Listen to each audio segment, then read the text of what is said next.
chapter 4. We're going to start in verse 21. Everybody have it?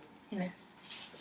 Now, like I said, as I read this, start looking at how Jesus did this. Did he reason it out? Did he lose logic? Did the people that got healed use logic and use reason? Mm-hmm. All right, start in verse 21. Then he said to him, am I in the right one? Mark, no. I was in Mark 4. Mm-hmm. Sorry. I almost read the wrong one. Mm-hmm. 21. Mm-hmm. It says, now when Jesus had crossed over again by boat to the other side, a great multitude gathered to him, and he was by the sea. Then it says, and behold, one of the rulers of the synagogue. He's probably someone important, right?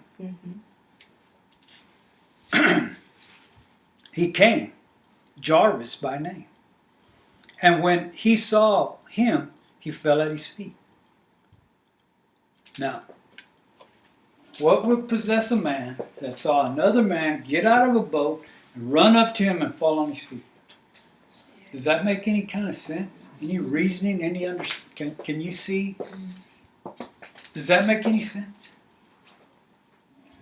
Now, this man is from the synagogue, right? So he should be a spiritual leader. So now he's looking at Jesus as being God, right? This is the only logical, reasonable explanation we can come up with, right? Mm-hmm. He has to have seen him that way. Yeah. Verse 23. And then it says, he fell at his feet and begged him earnestly, saying, my little daughter sits at the point of death. Come, and lay your hands on her, that she may be healed, and she will live.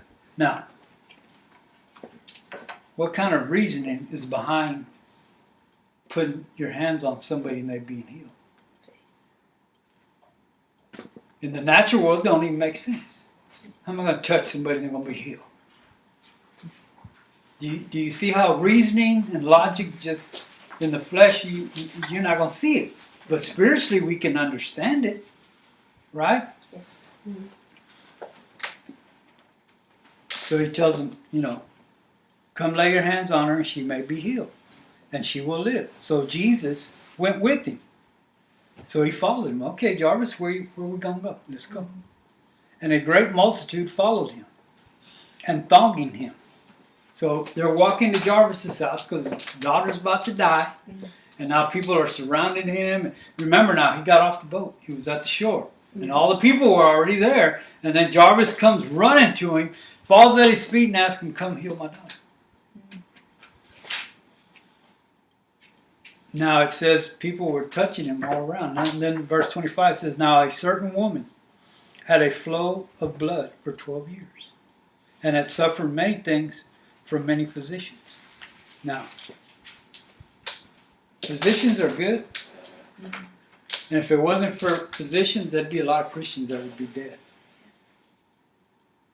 But it's your faith, your renewed mind, a spirit governed by the Spirit that'll keep you healthy and strong and not in sickness. So now, this woman, because now it jumped from Jarvis to this woman with the issue of blood. We've read this before. Y'all know what happens here. But now, look at what she does. Is there any reason or logic behind what she does? So it says, she had spent all that she had and was no better, but rather grew worse. Now I want to say this. Physicians are good, but they practice medicine. They practice it, okay? Jesus has healed every disease. Which one do you want to believe? A renewed mind will think in line with the Word. So now, when she heard about Jesus, she came behind him in the crowd. So now, she heard about Jesus, so she had to have heard the Word. What does the Word do? Where does faith come from? Hearing. Hearing the word. So she heard it right here, right? Mm-hmm. It says when she heard about Jesus, so that meant she heard him, her faith was built up. She came behind him in the crowd and touched his garment. Now, what reasoning, what logic is there in just running up and touching him? Faith. What got her, what was going to get her? It was faith, right? But there was no logic. That's what we're talking about. Faith is not reasoning, and it's not logic.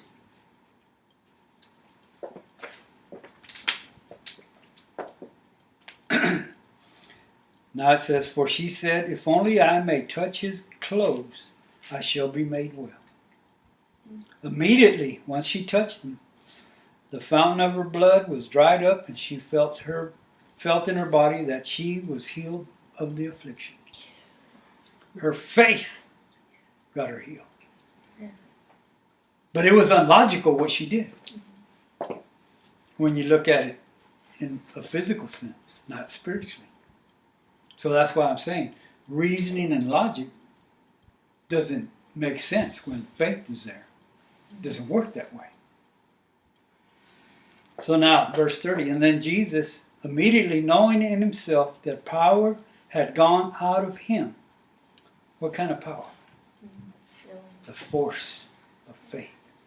The power of faith in that woman that got her healed.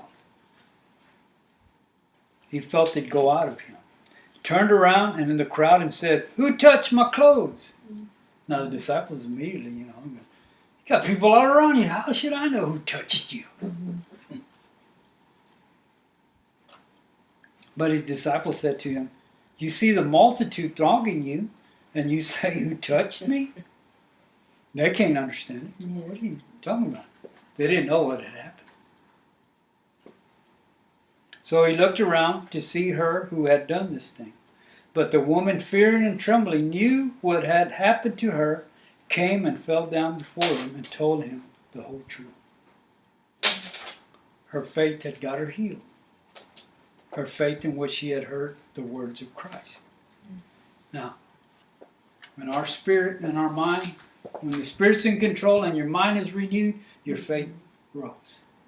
To where you do something that's illogical or not reasoning at all, there's no reasoning behind it, that's when faith steps in. Faith gets you healed.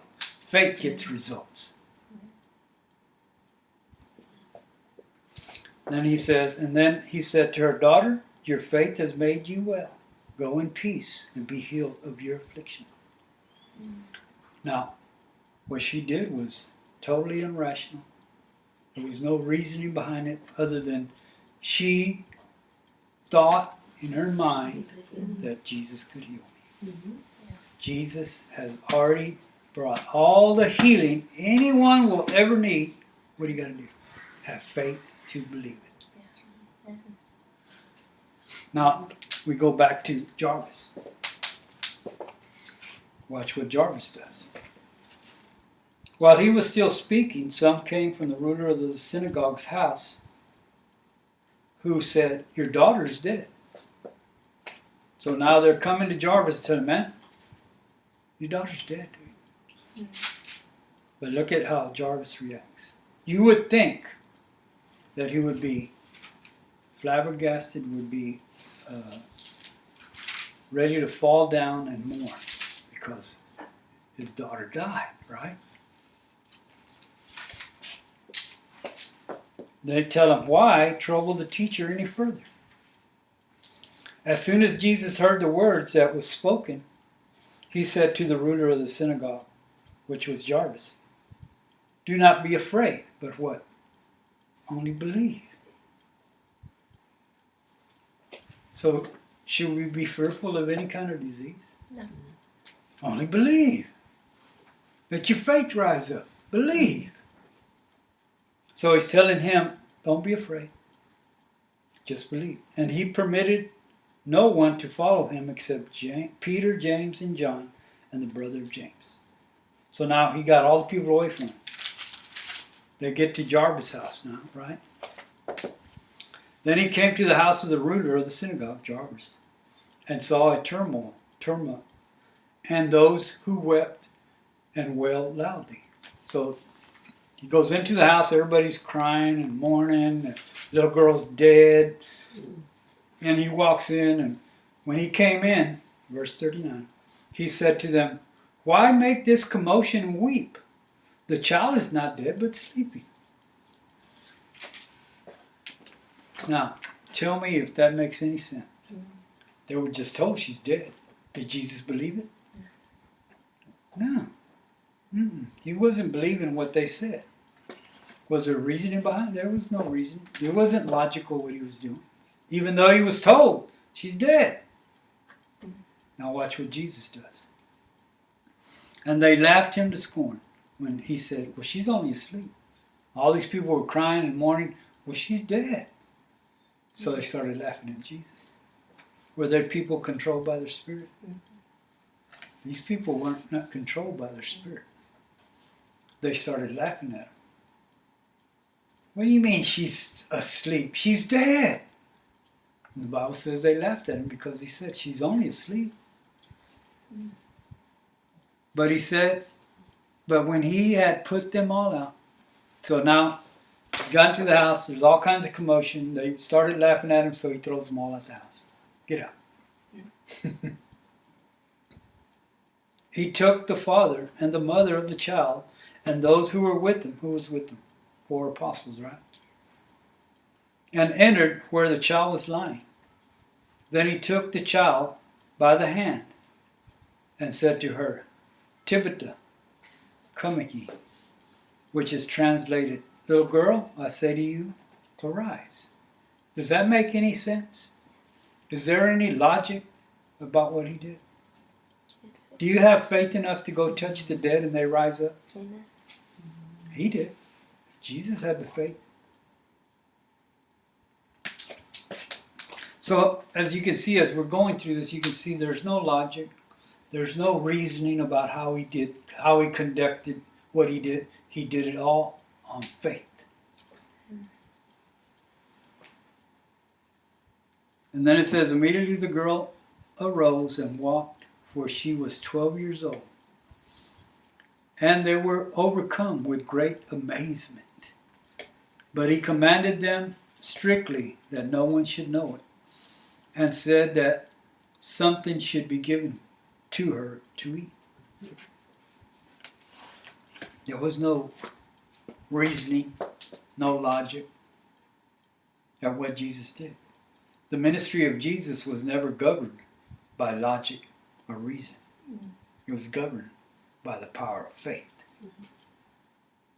Now we're going to end. I've got a few more verses I want to share, but next week we'll pick up on this some more. There's some more information I want to give y'all on this faith, a heavenly force.